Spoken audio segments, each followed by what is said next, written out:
Bab 4087. Burung Nasar dua kepala. Jika semua orang setuju, maka aku bisa segera bergerak sekarang, kata Erikin. Kalianlah yang mengusulkan aturan sebelumnya, tetapi sekarang kalian merasa dirugikan dan kalian yang ingin menghentikan dan mengacaukan aturan. Bagaimana bisa ada hal semudah itu di dunia ini? Thomas Lin, Norman Yang dan yang lainnya mengerutkan kening, raut wajah mereka sedikit suram. Erikin ini benar-benar berlidah tajam. Ini sama saja dengan membalikkan ucapan mereka. Ada banyak orang di kedua sisi dan mereka bergabung bersama. Jika mereka mengusulkan untuk menetapkan beberapa aturan, jika semua orang memilih, itu pasti akan disetujui. Tapi jika aturan bisa dilanggar kapan saja, lalu apa gunanya menetapkan aturan? Mereka dapat melakukan hal semacam ini, tetapi mereka sama sekali tidak dapat menjanjikannya.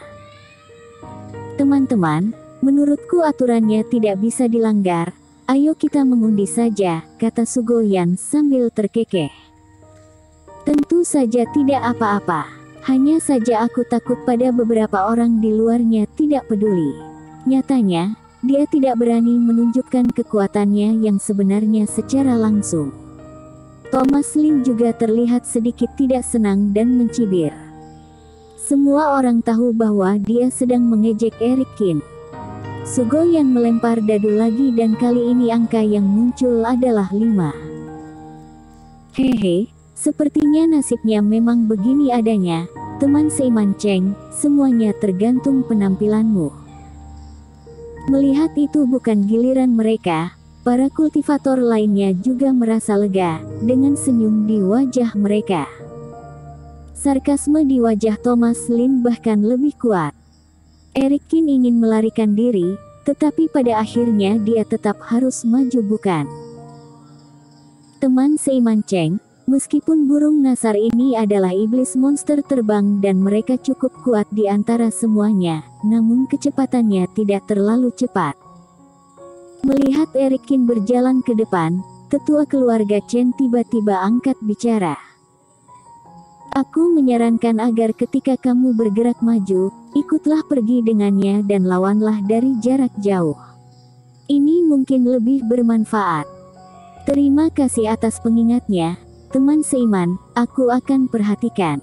Erikin mengangguk. Teman seiman, kami menunggu kabar baikmu, kata Rain penuh arti. Jangan lupakan kemenangan cepat ya, kata Thomas Lin lagi. Erikin tersenyum, memanggil Ben dan Benny dan tiba-tiba terbang.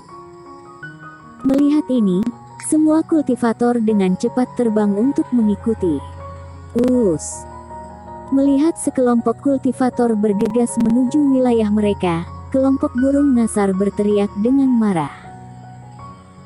Karena telah banyak berurusan dengan iblis monster ini dan dia tahu bahwa iblis monster tak berakal ini tidak dapat berkomunikasi, jadi semua kultivator langsung mengeluarkan senjata mereka dan bergegas maju. Burung Nasar itu sangat marah dan ratusan iblis monster terbang pada saat yang sama, membentangkan tubuh besar lebih dari 5 meter, menutupi langit dan bergegas menuju para kultivator. Dan di puncak burung Nasar ini, ada burung Nasar terbesar.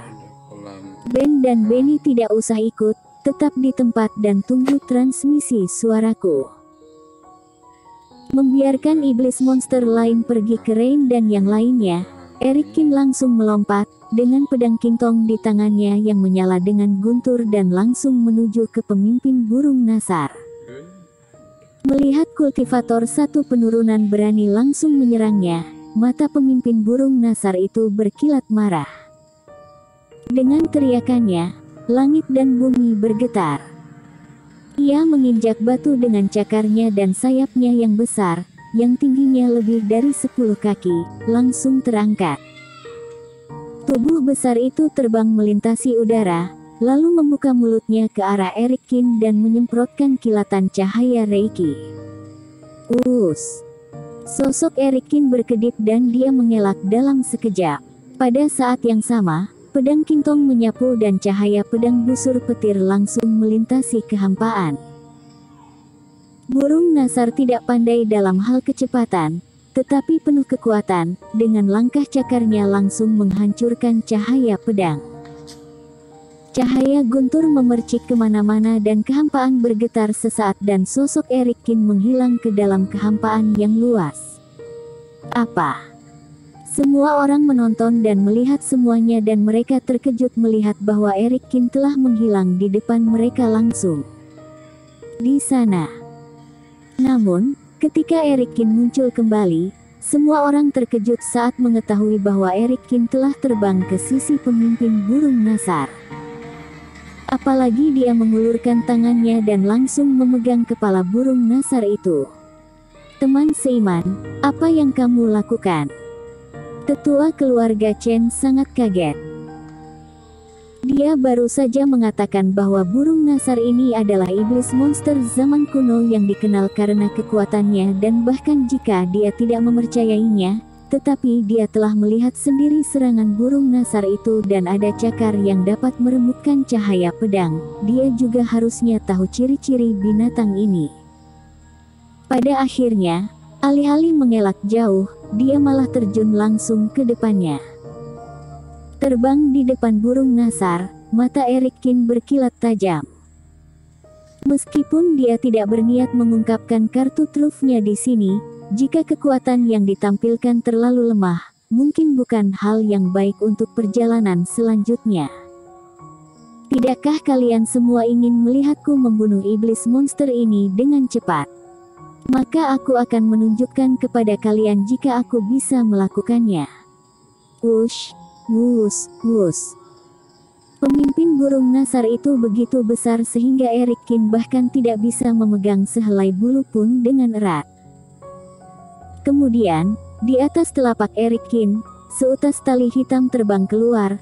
Tali ini tampak tak terbatas, anggun seperti ular spiritual, mengikat erat kepala besar burung Nasar.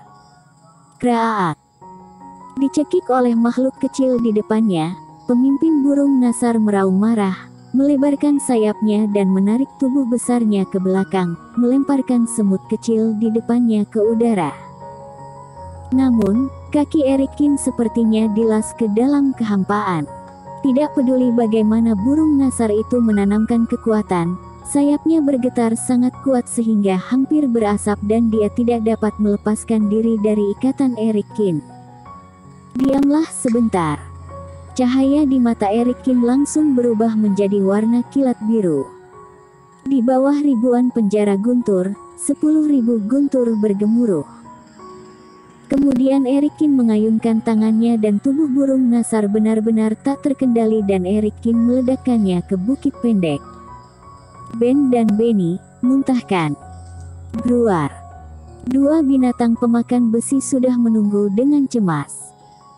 Mendengar Erik Kin akhirnya memberi perintah, mereka menoleh ke langit dan meraung. Bang. Di ruang memurnikan obat, sinar guntur yang menumpuk selama beberapa hari dimuntahkan. Dan bukan hanya satu, ketiganya berturut-turut keluar. Burung Nasar itu dibombardir oleh guntur dan kilat dan saat ia menabrak gunung yang rendah, ia melihat 6 halilintar yang menakutkan, semakin dekat dan semakin dekat ke kepalanya. Merasakan ancaman hidupnya, seluruh tubuhnya bergetar dan dia tidak bisa menahan teriakan. Yang mengejutkan semua orang, di sisi lain leher burung Nasar, kulit tiba-tiba terbelah dan kepala besar muncul lagi. Bukan, burung Nasar ini adalah iblis monster berkepala 2. Di bawah, wajah tetua keluarga Chen dan lainnya berubah drastis. Misalnya, beberapa iblis monster khusus rentan terhadap mutasi selama pertumbuhan, seperti menumbuhkan 2 kepala. Dan burung Nasar berkepala 2 tidak hanya memiliki 2 nyawa, tetapi kekuatannya juga dapat dianggap sebagai pemimpin burung Nasar berkepala 2. Ini sudah mau habis riwayatnya. Serangan Erik Kin semuanya ditujukan pada kepala dan leher burung Nasar yang paling rentan, tetapi ada 2 di antaranya. Ketika kepala itu muncul, meskipun kepala aslinya hancur berkeping-keping oleh 6 petir, kepala baru itu melahap ke arah Erik Kin dengan kejam. Jurus Guntur tidak punya waktu untuk berhenti. Binatang pemakan besi baru saja memuntahkan cahaya petir dan Erik Kin begitu dekat dengan burung pemakan bangkai yang menakutkan ini. Tidak ada cara untuk menghindari gigitan kepala yang tiba-tiba.